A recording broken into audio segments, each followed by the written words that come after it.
On this episode of China Uncensored, China tries to steal genetically modified frankenfood seeds.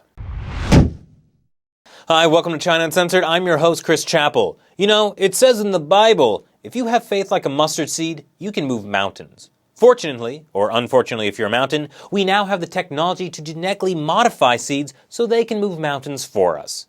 I assume. I don't actually know much about what genetically modified seeds do. Fortunately, no one does. Very little testing has been done, and most of it is kept from the prying eye of the public, which is what nature intended. If God meant for us to know what genetically modified seeds did, he would have had scientists genetically modify us to be able to telepathically read scientists' minds. As it is, GMO seeds are a closely guarded secret and legal intellectual property of whoever makes them. Now, I'm sorry to say this, but a dark page has just been turned in the otherwise shining history of genetically modified foodstuffs. China is trying to steal American seeds. Last week, two separate cases emerged of China trying to steal genetically modified corn and rice. The corn was a special hybrid inbred line designed by DuPont Pioneer. Sounds delicious.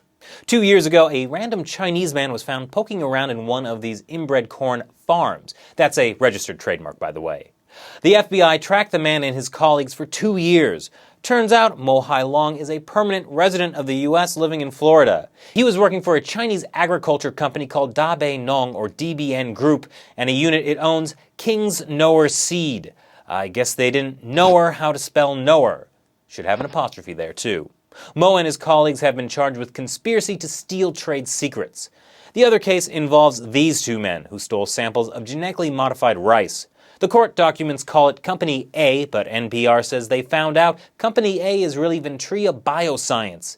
They splice new genes into rice so they generate proteins that can be used to treat diseases. They're not allowed to grow that near rice meant for food because, come on.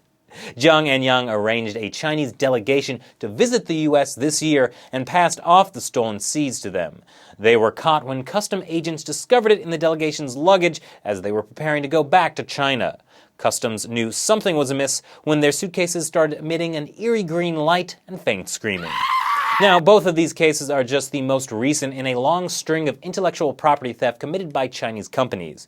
According to a report by the Commission on the Theft of American Intellectual Property published in May, the U.S. loses $300 billion a year and millions of jobs to IP theft, and China is behind as much as 80% of the theft.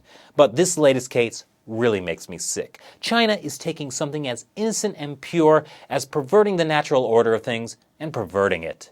What do you guys think about China trying to steal patented American seeds? And what do you think of the fact that seeds can be intellectual property? Leave your comments below, subscribe, and keep the conversation going on the Facebook and Twitter page. Once again, I'm Chris Chappell. See you next time.